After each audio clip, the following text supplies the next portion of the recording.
In a quiet suburban neighborhood on the outskirts of town, where perfectly trimmed lawns stretched as far as the eye could see, lived a remarkable 7-year-old boy who would soon become an unexpected hero. His small hands would dial numbers that would change not just his family's life, but touch the hearts of an entire community. That ordinary Tuesday afternoon started like any other. The late autumn sun cast long shadows across the living room floor ere the young boy was working on his homework. His mom, who had been fighting a persistent cold for the past few days, was resting on the couch nearby. She had stayed home from her job at the local bakery, something she rarely did, as she usually powered through even the worst of days with a smile on her face. The boy noticed something was different about his mom that day. Her breathing seemed harder than usual, and her face had taken on an unusual pale color. When she tried to stand up to get some water, she stumbled, her hand gripping the edge of the coffee table for support. Then, in a moment that would be forever etched in the boy's memory, she collapsed onto the floor. His heart racing, the boy remembered the family's emergency discussions, the ones his parents had made sure to have with him regularly.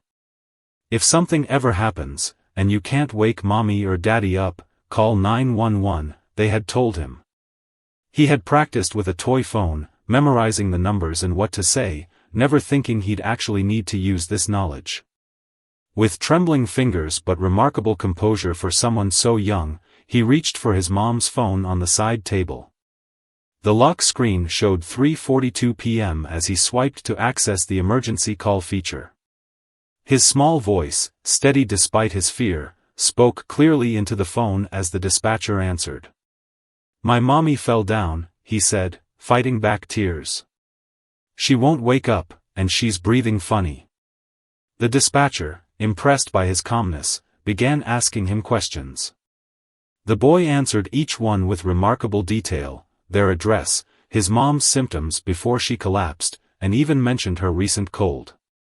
While keeping him on the line, the dispatcher sent emergency responders to their location.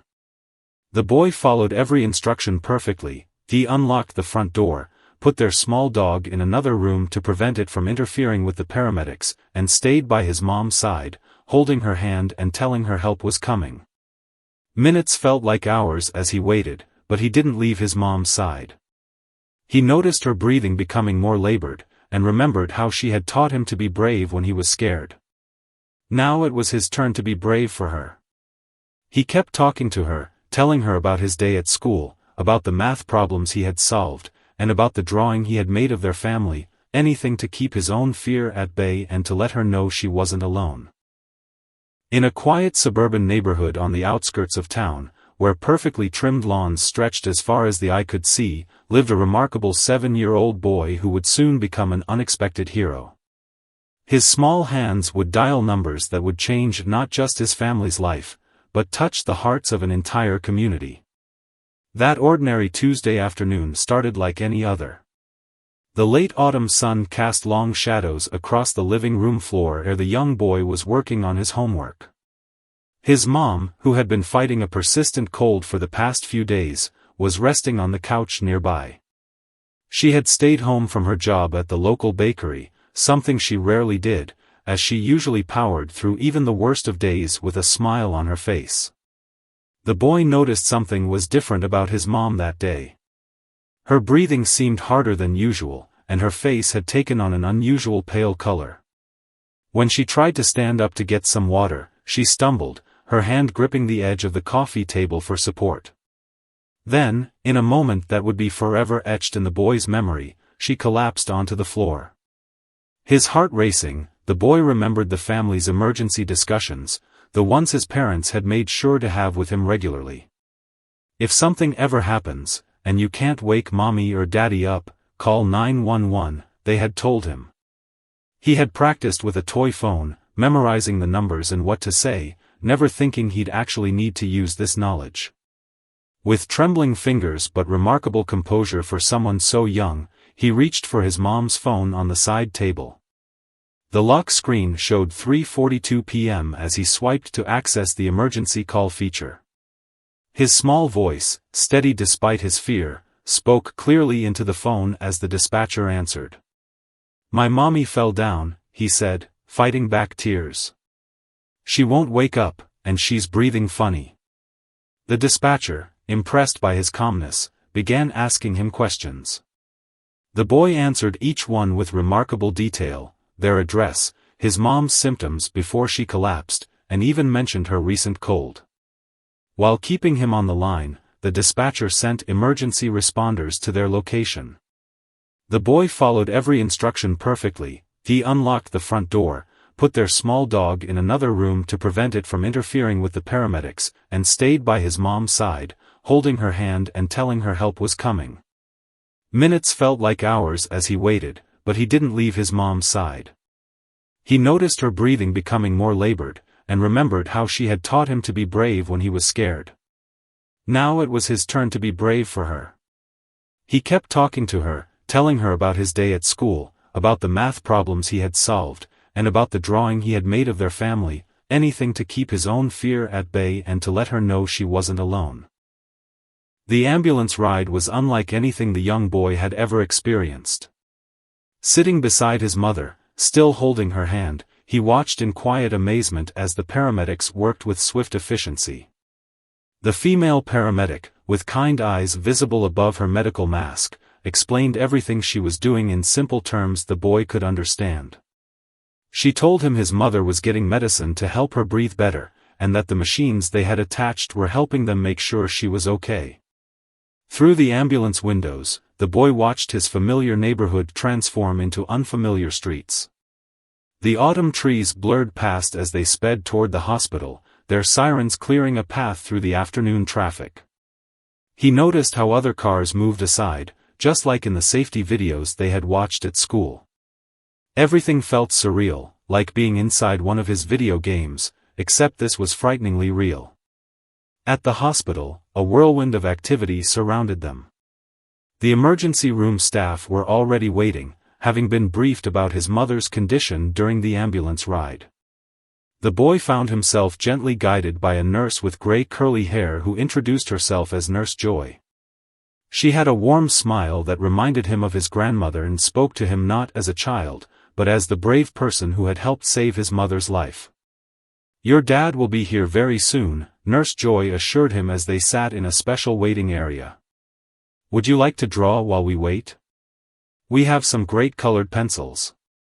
The boy nodded, grateful for the distraction, though his eyes kept darting to the double doors where they had taken his mother. The nurse noticed his concern and pulled her chair closer. "The doctors are giving your mom special medicine to help her breathe better. They're very good at their jobs, just like you were very good at calling for help." The boy had just finished drawing a picture of his family, complete with their dog, when he heard a familiar voice. Looking up, he saw his father rushing toward him, still wearing his work uniform from the construction site. The look of worry on his dad's face melted into relief when he saw his son safe and calm. "Buddy," his father called out, dropping to his knees and wrapping him in a tight hug. The boy could feel his father's heart racing, could smell the familiar scent of sawdust on his clothes. For the first time since everything had happened, the boy felt tears welling up in his eyes. In his father's strong embrace, he finally allowed himself to be just a 7-year-old boy who had been scared for his mom. "You did such a good job, son," his father whispered, his voice thick with emotion. "I'm so proud of you. So proud." The boy told his father everything that had happened, his words tumbling out faster and faster.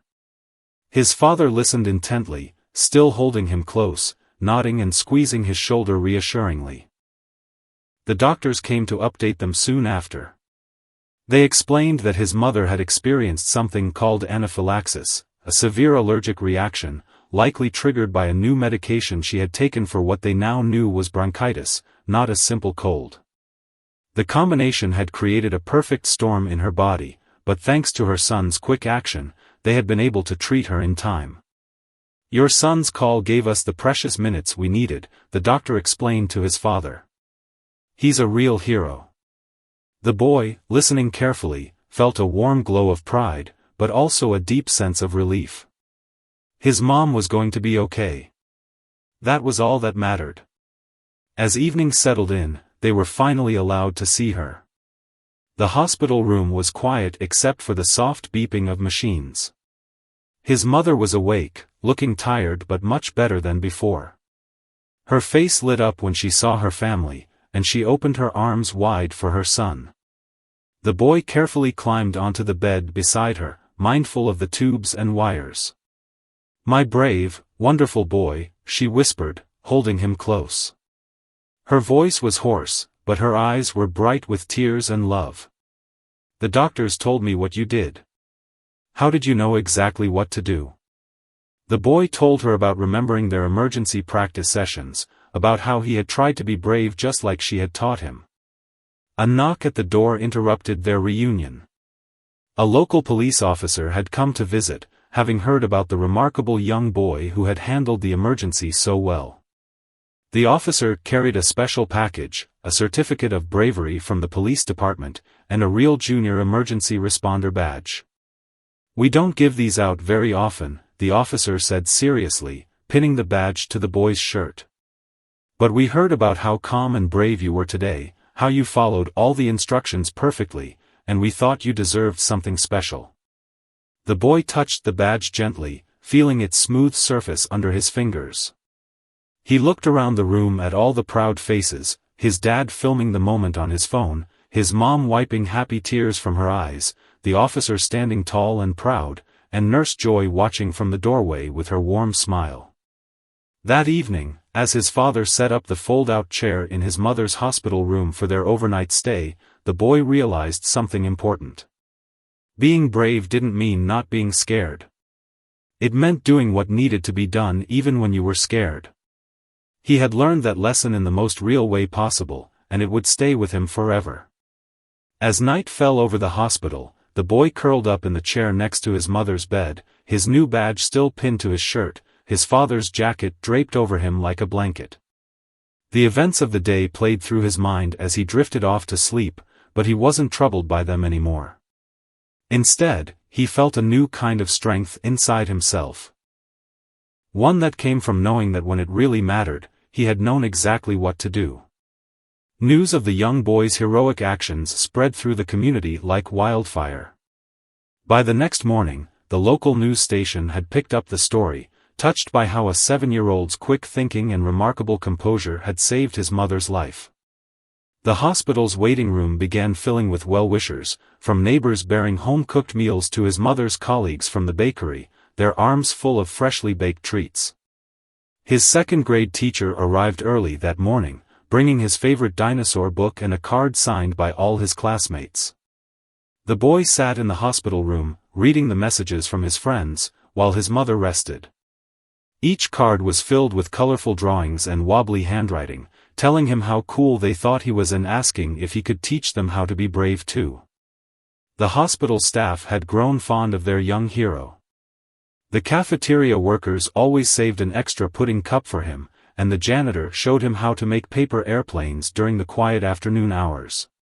Even the serious-looking doctors would smile and give him high fives when they came to check on his mother.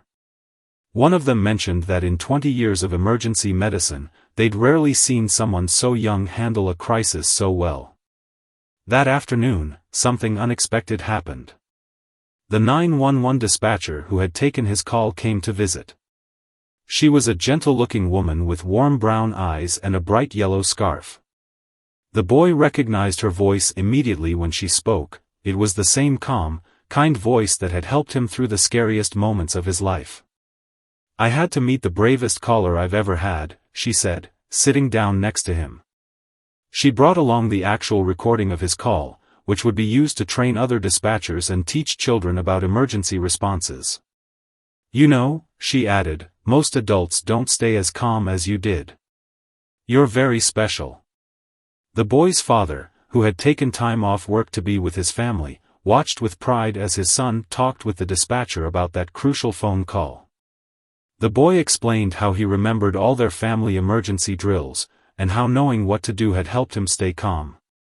The dispatcher listened intently, occasionally wiping tears from her eyes. Later that day, the local fire department sent over a special visitor, their therapy dog, a gentle golden retriever named Buddy. The dog seemed to sense exactly what the boy needed, laying his head on the boy's lap while he talked about his experiences. Something about petting Buddy's soft fur made it easier for him to express the feelings he'd been holding inside. "I was really scared," he admitted quietly to Buddy, his fingers buried in the dog's golden coat. "But I knew Mom needed me to be brave." The therapy dog handler, watching this interaction, explained to his parents how children often find it easier to process difficult experiences when animals are present. The boy's father made a mental note: maybe it was time they got that dog his son had been asking for. The hospital's child life specialist, who helped kids cope with medical situations, spent time with him too. She brought medical play equipment, toy stethoscopes and blood pressure cuffs, and helped him understand all the machines and procedures he'd seen. This helped transform the scary hospital environment into something more familiar and less frightening. As evening approached, the boy's mother continued to improve. The doctors were pleased with her progress, though they explained she would need to stay in the hospital a few more days. They had identified the exact combination of factors that had caused her severe reaction and were developing a plan to prevent it from happening again. The local news crew arrived to interview the family, having waited respectfully until the mother was feeling stronger. The boy sat between his parents on the hospital room's small sofa, still wearing his junior emergency responder badge. The reporter, touched by his modesty, asked him what he would tell other kids about handling emergencies. "Just remember what grown-ups teach you," he said thoughtfully. "And don't be too scared to help. Even if you're scared inside, you can still be brave outside." His simple wisdom brought tears to the reporter's eyes, and even the cameraman had to pause to wipe his face. That evening, something magical happened in their neighborhood. The community had organized a surprise for when they looked out the hospital window. Dozens of cars had gathered in the parking lot, their headlights creating a heart shape in the darkness. People stood beside their vehicles holding candles and signs reading, "Our little hero," and "Thank you for being brave." The boy watched in amazement from his mother's hospital room window, his hands pressed against the glass. His father lifted him onto his shoulders for a better view, and his mother stood carefully beside them, one arm around his father's waist. The family watched together as more cars joined the display, their lights twinkling like stars in the growing darkness. A small act of bravery had created ripples throughout the community, touching hearts and bringing people together in unexpected ways. The boy's story had reminded everyone of the extraordinary courage that can exist in ordinary moments, and how even the smallest among them could make a profound difference. As night fell and the light display continued below, the boy's mother held him close. "You know," she whispered, "sometimes angels come in very small packages." The boy didn't feel like an angel or a hero. He was just a kid who had remembered his parents' lessons and done what needed to be done. But looking out at all those lights shining in the darkness, he understood that sometimes the simplest actions could create the most beautiful moments. That night, as the boy fell asleep in the hospital room's reclining chair, wrapped in a blanket brought from home, he dreamed not of emergencies or scary moments, but of light. Light from cars forming hearts, light from candles held by caring strangers, and the light of pride he saw in his parents' eyes. In his dreams, all these lights merged together, creating a warm glow that felt like hope, love, and the knowledge that even in the scariest moments, you're never truly alone. After 5 days in the hospital, the doctors finally gave the news everyone had been waiting for: it was time for the boy's mother to go home. The morning of her discharge was filled with a flurry of activity. Nurses came in and out, providing care instructions and medication guides, while the boy carefully packed up the drawings, cards, and small gifts that had accumulated in the hospital room. The ride home felt different from the urgent ambulance journey that had brought them here. The autumn sunshine seemed brighter somehow, the familiar streets more welcoming. The boy sat in the back seat with his mother, still protective, watching as she took in the sights of their neighborhood with fresh eyes. As they turned onto their street, they were met with an unexpected sight. Their neighbors had transformed their front yard into a welcome home celebration. A hand-painted banner stretched between two trees read, "Welcome Home. Our community heroes live here." Balloons and cheerful colors danced in the breeze, and their normally quiet street was lined with cars and smiling faces. The boy's father wiped his eyes quickly before parking the car. "Looks like the whole neighborhood turned out," he said, his voice thick with emotion. The crowd parted as they walked toward their front door, and the boy noticed his mother gripping his father's arm tightly, overwhelmed by the outpouring of love. Their elderly neighbor who always waved to them from her garden had organized a meal train. "No cooking for 2 weeks," she announced firmly, pointing to a schedule posted on their refrigerator.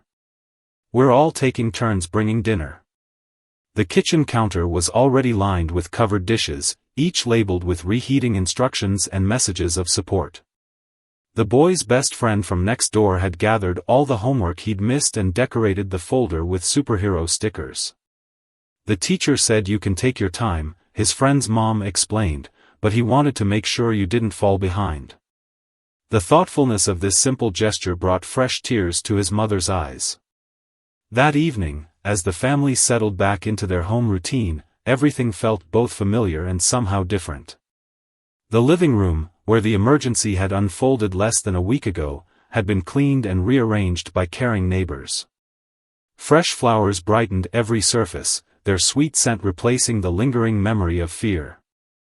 The boy's father had taken the initiative to install new safety features around the house. Emergency numbers were now prominently displayed not just on the refrigerator, but in every room. A new smart speaker system had been set up, programmed to call for help with a simple voice command. "We're not taking any chances," he explained, pulling his family close. As they sat down for their first dinner together at home, eating lasagna provided by the local fire chief's wife, the boy's mother shared something that had been on her mind. "The hospital staff told me that most adults panic in situations like this," she said, reaching for her son's hand. "But you stayed calm and remembered everything we taught you. How did you do it?" The boy thought carefully before answering. "I remembered when you taught me to swim," he said slowly. "I was scared of the water, but you said being brave doesn't mean not being scared. It means doing what you need to do anyway." His parents exchanged glances, amazed at how their own lessons had come back to save them. That night, a special delivery arrived, a custom-made blanket from the local quilting club. Each square had been stitched with messages of love and support, creating a tangible reminder of how their community had come together. The boy wrapped himself in it as they sat on the couch, feeling the warmth of hundreds of caring hearts. The family had always been close, but this experience had created a deeper bond. They found themselves spending more time together, appreciating the simple moments they shared. Family game nights became sacred, and their morning routines now included extra hugs and "I love you's" that never felt redundant. The boy's mother had brought home a new perspective from her hospital stay. She started working fewer hours at the bakery, realizing that time with her family was more precious than any overtime pay. She also began teaching a free community class on emergency preparedness at the local library, sharing their story to help other families prepare for the unexpected. Their home became a gathering place for neighbors who wanted to learn about emergency planning. The boy would sometimes sit in on these sessions, adding his own insights about staying calm and remembering important details. His simple, honest accounts often had more impact than any formal training manual. The local elementary school invited him to help create a kid-friendly emergency response program.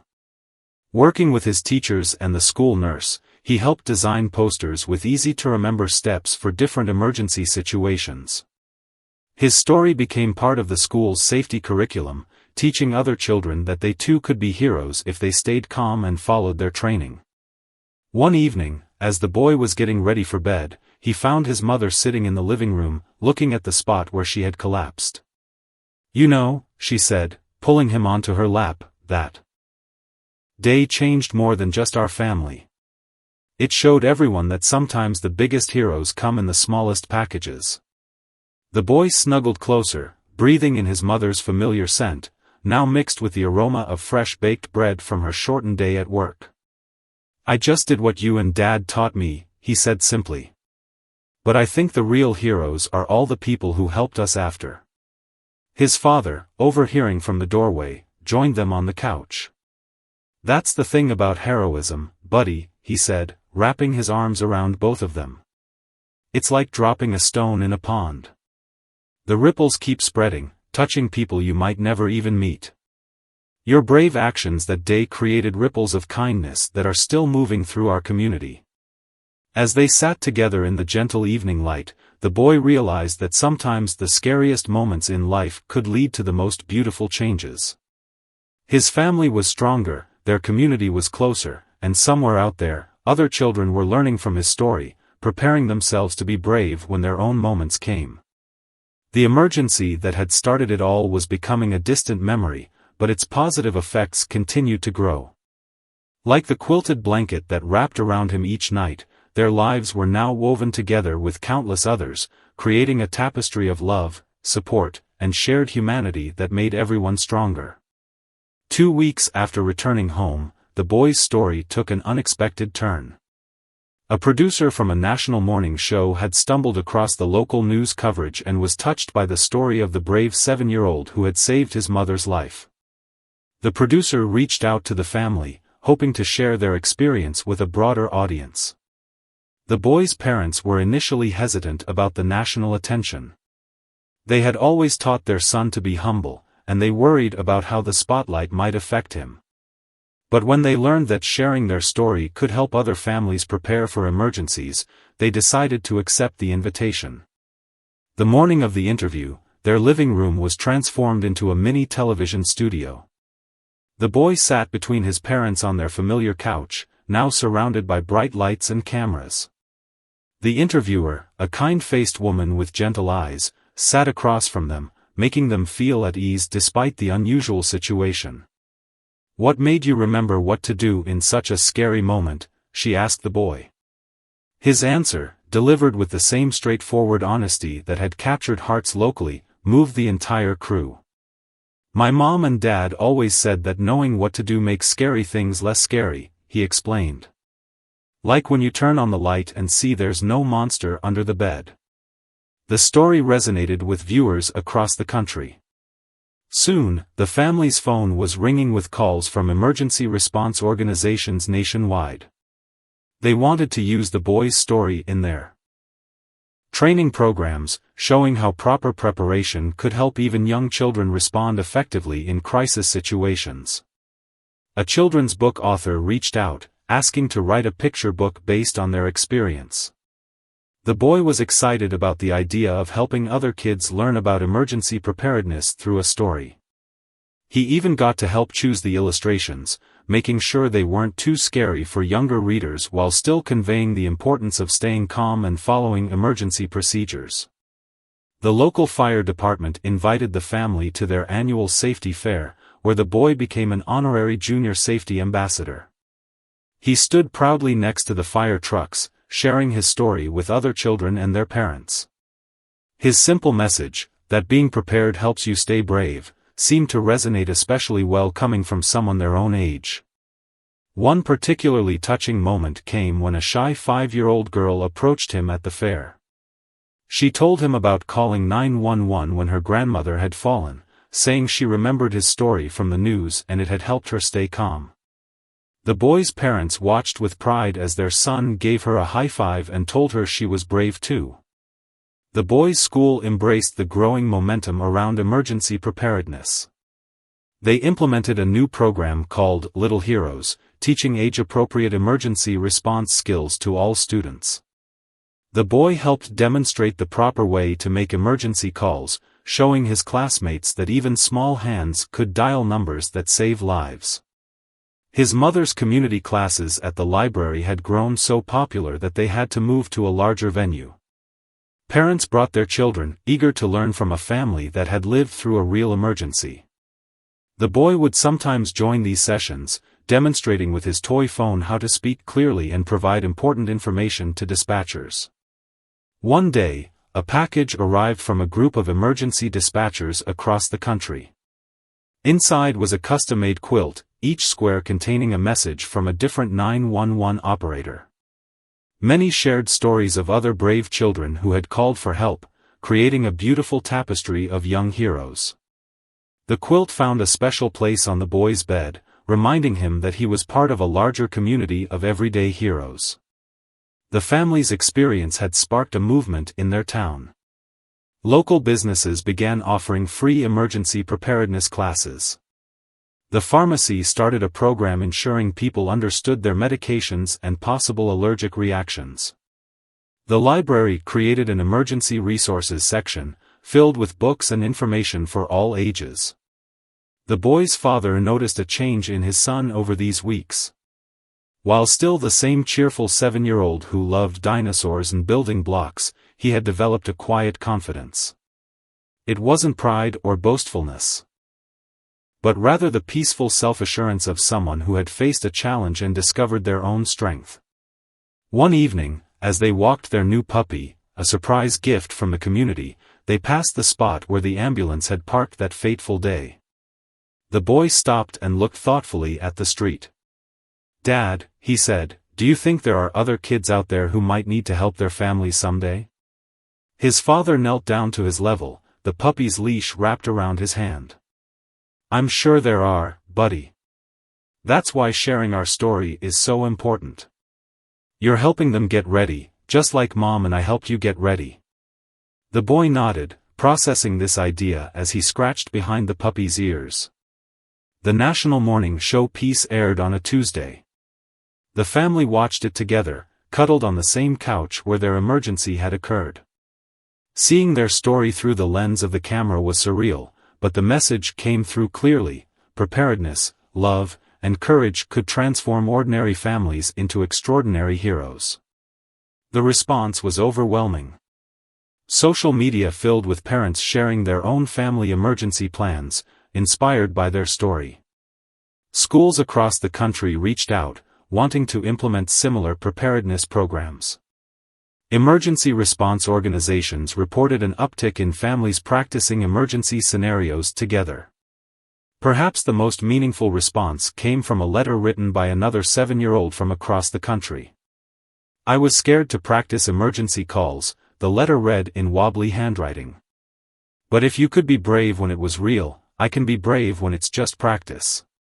That evening, as the boy got ready for bed, his mother found him looking at the Junior Emergency Responder badge, still proudly displayed on his desk.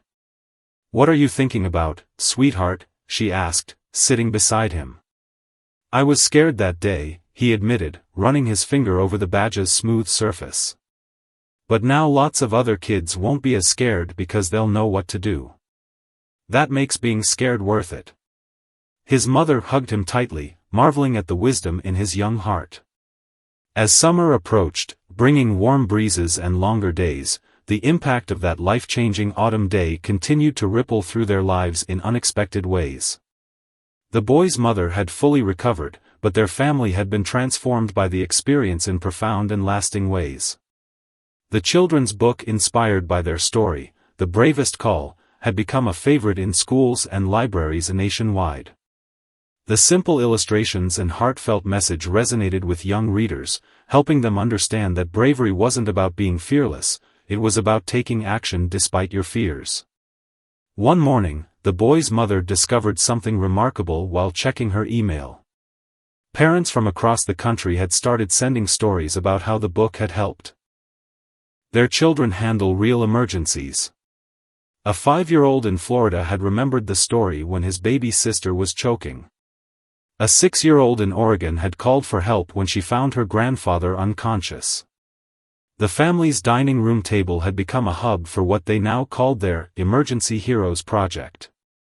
They received letters, drawings, and thank-you notes from families whose lives had been touched by their story. The boy would help his parents sort through them after dinner, his face lighting up every time they read about another child who had found courage in their example. Their local emergency dispatch center had developed a new training program based on the boy's call. They used his calm, clear responses as an example of ideal emergency communication, not just for children, but for adults as well. The dispatcher who had taken his call that day had become a close family friend and often spoke at schools about the importance of teaching children emergency procedures. The boys' father had taken their experience and turned it into something positive at his construction company. He implemented mandatory first aid training for all employees and created emergency action plans for every job site. His colleagues praised the initiative, noting how it had created a stronger sense of security and community among the workers. One sunny Saturday, the family attended a special ceremony at City Hall. The mayor had declared June 15 as Young Heroes Awareness Day, inspired by their story. The event brought together emergency responders, educators, and families to celebrate young people who had shown extraordinary courage in crisis situations. During the ceremony, the boy was asked to speak to the crowd. Standing at the microphone, looking out at the sea of faces, he spoke from his heart. "Sometimes grown-ups think kids can't handle big things," he said, his voice clear and strong. "But we can. We just need to know what to do, and that it's okay to be scared while you're being brave." His words struck a chord with everyone present.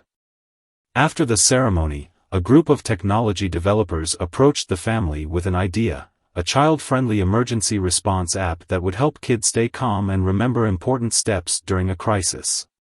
The boys' input would be invaluable in making it user-friendly for children.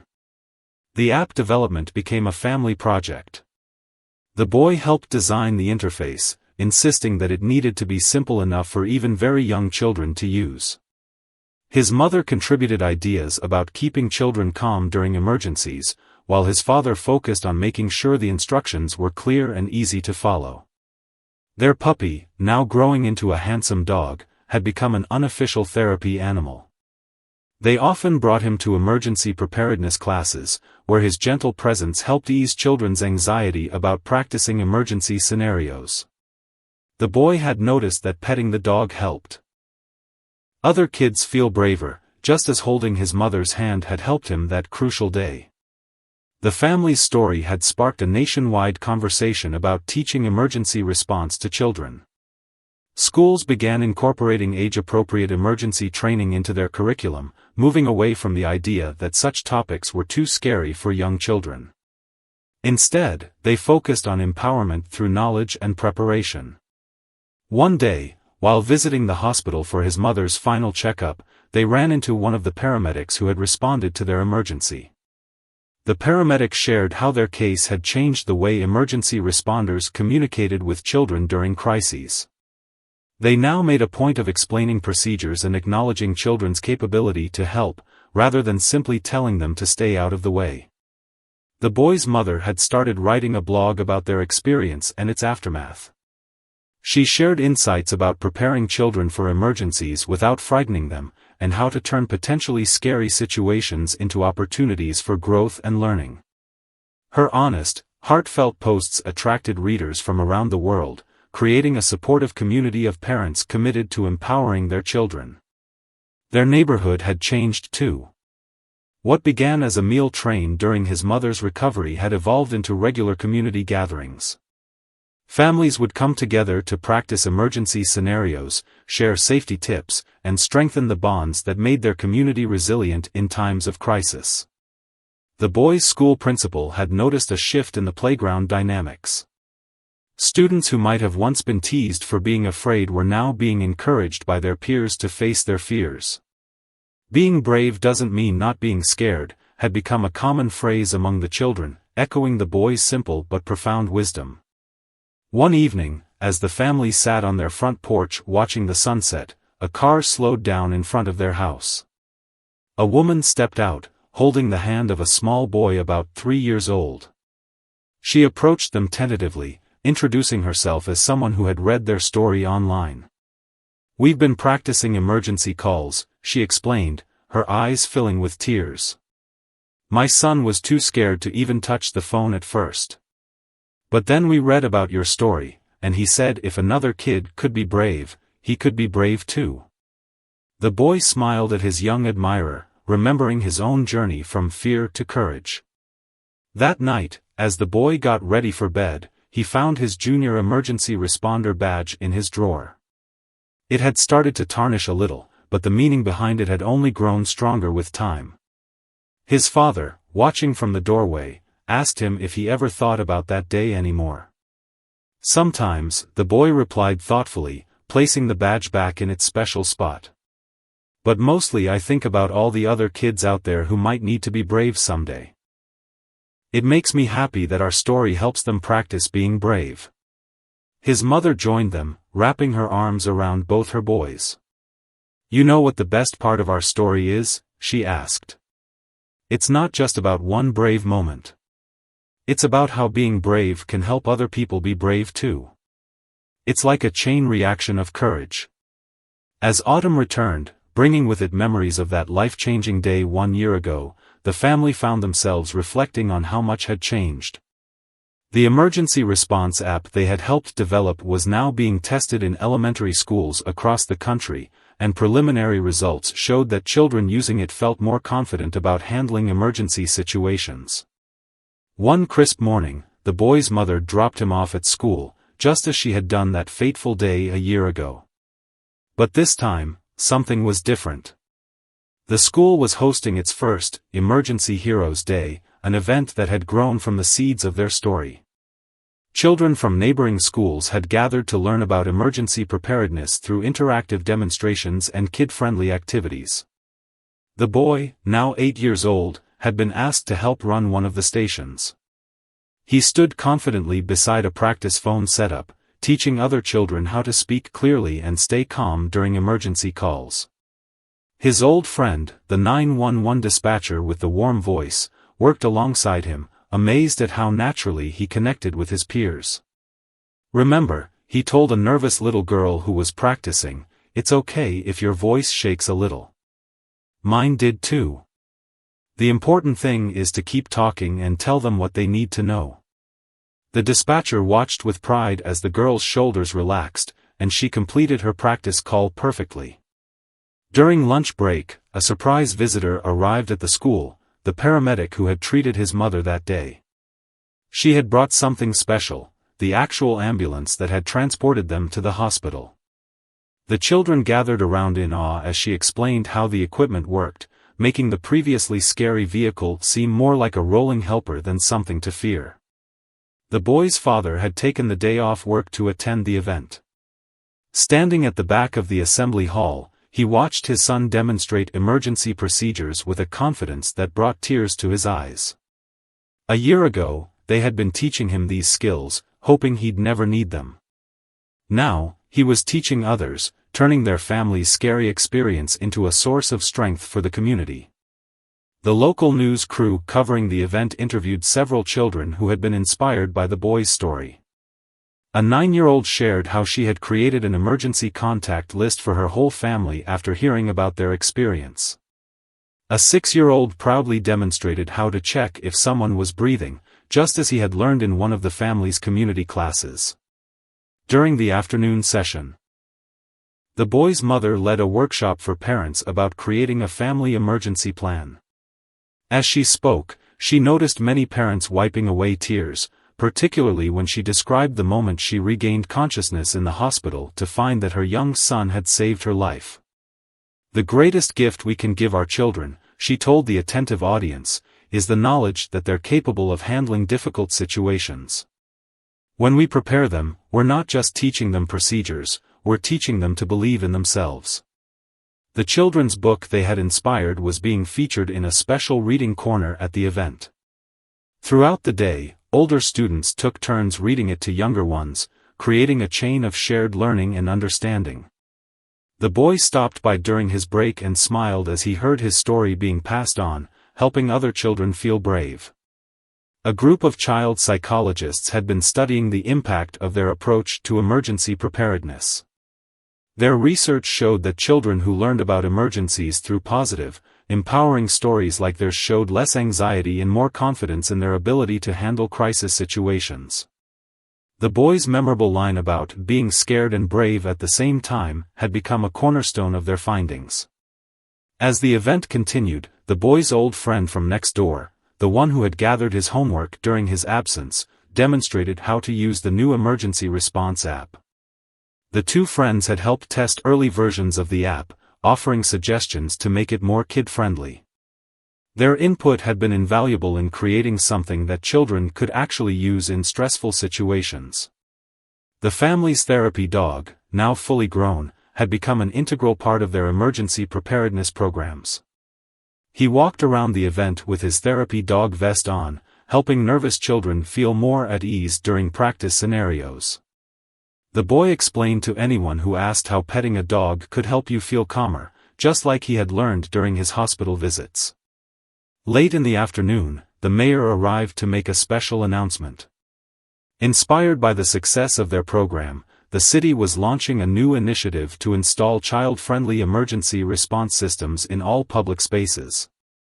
The systems would include simple instructions, visual guides, and direct connections to emergency services designed with young users in mind. As the event drew to a close, the boy found himself back at the practice phone station. A small boy, about the age he had been during his emergency, was nervously approaching the setup. The boy recognized the look in his eyes. It was the same fear he had felt before his family had taught him what to do. "Want to practice together?" he offered, sitting down next to the younger child. "I was scared at first too, but then I learned something really important." The smaller boy looked up at him curiously. "Being brave isn't about not being scared. It's about knowing what to do even when you're scared." His mother, watching from nearby, felt her heart swell with pride. Their story had come full circle. The scared little boy who had made that crucial call a year ago was now helping other children find their own courage. She watched as her son patiently guided the younger child through a practice call, offering the same gentle encouragement that had once helped him. That evening, as the family packed up their materials from the event, the boy's father found a stack of thank-you notes from participating families. One caught his eye, a crayon drawing of a small figure making a phone call, with the words, "Heroes come in all sizes," written in wobbly letters. On their drive home, the boy was unusually quiet, looking thoughtfully out the window. "What are you thinking about, sweetie?" his mother asked, turning in her seat to look at him. "I was thinking about how being scared that day helped lots of other kids not be as scared," he replied. "It's like the scary part turned into something good." His parents exchanged glances, marveling at their son's wisdom. As they pulled into their driveway, the setting sun painted the sky in shades of orange and pink, much like it had on that autumn day a year ago.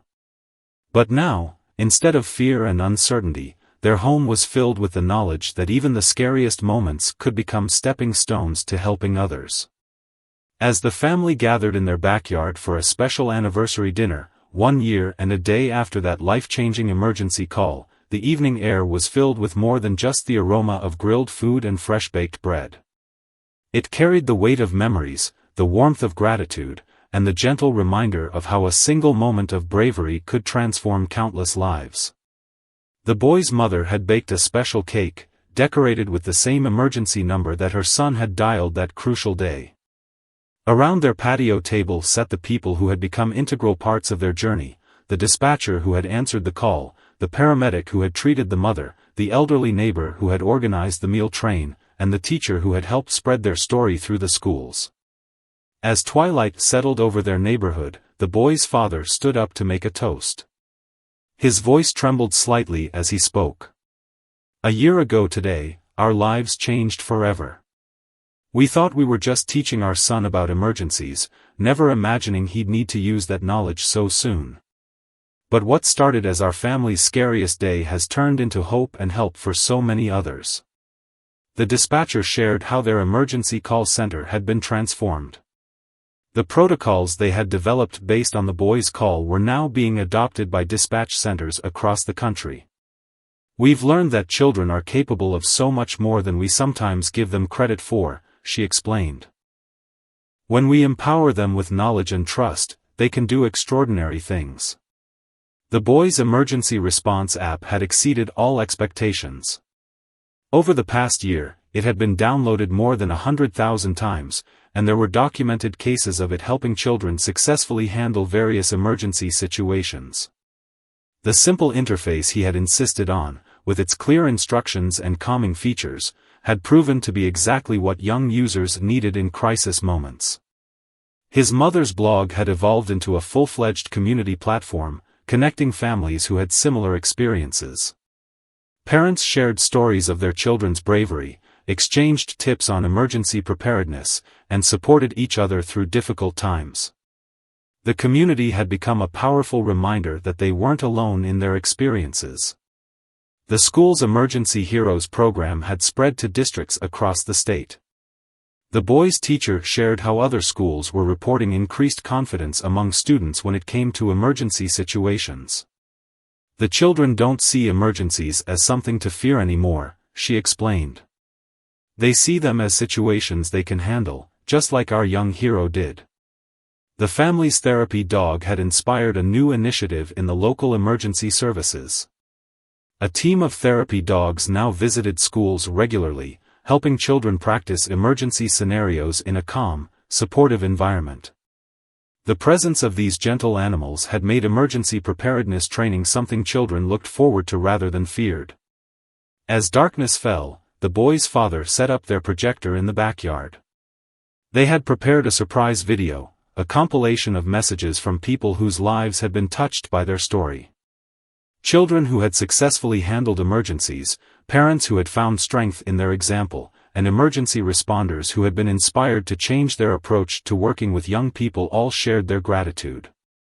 The boy watched the video with wide eyes, finally beginning to understand the true scope of what his brave actions had sparked. A girl from another state described how she had saved her little brother from choking because she remembered their story. A boy in a wheelchair explained how the emergency response app had helped him call for help when he was alone and needed assistance. The paramedic who had treated his mother shared something she had never told them before. Their case had inspired her to create a special training program for emergency medical teams, focusing on how to interact with children during crisis situations. "We learned that children aren't just bystanders in emergencies," she said. "They can be active, capable participants in helping save lives."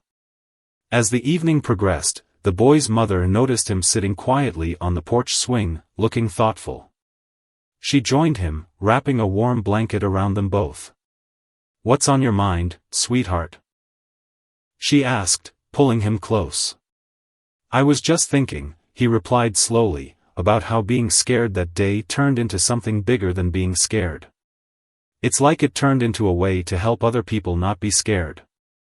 His mother hugged him tighter, amazed at how her young son could express such profound insights so simply. The elderly neighbor who had organized the meal train after the emergency shared how the community had changed. "We've always been friendly," she said, "but now we're truly connected. We look out for each other in a deeper way. We understand that emergencies don't just happen to other people, and we're all better prepared because of it." As the gathering drew to a close, the boy's father brought out one last surprise. He had collected small pieces from their journey, the original emergency contact list they had taught their son to use, a page from his mother's first blog post, a prototype design for the app, a press clipping about their story, and a photo of their first community emergency preparedness class. He had created a time capsule, which they would bury in their backyard. Someday, he explained to his son, another family might find this and learn about how one brave little boy turned a scary moment into something that helped people everywhere. They'll learn that heroes don't always wear capes, sometimes they're just ordinary people who remember what to do in extraordinary moments. As they prepared to bury the time capsule, each person at the gathering added something to it. The dispatcher included the original call transcript. The paramedic added her first responder notes. The teacher contributed a letter from her students about what they had learned. Each item told a part of their story, creating a powerful testament to how one child's courage had created lasting change. The boy added his own contribution, the now tarnished junior emergency responder badge he had received in the hospital. "I don't need it anymore," he explained, because I learned that being brave isn't about having a badge. It's about helping other people be brave too. As they covered the time capsule with earth, the boy's mother looked around at the faces of their gathered friends, all illuminated by the soft glow of garden lights. Each person had played a part in transforming their family's crisis into a movement that had helped countless others. Their story had become more than just a tale of a brave child making an emergency call. It had become a beacon of hope, a testament to the power of preparation, and a reminder that even the smallest among us could make a profound difference in the world. The evening ended with the boy falling asleep on the porch swing, wrapped in the community quilt that had been made for him. His parents watched their sleeping son, marveling at how his one moment of courage had sparked such far-reaching change. As the last guests departed, the quiet night was filled with the peaceful knowledge that their story would continue to inspire, encourage, and empower others for years to come.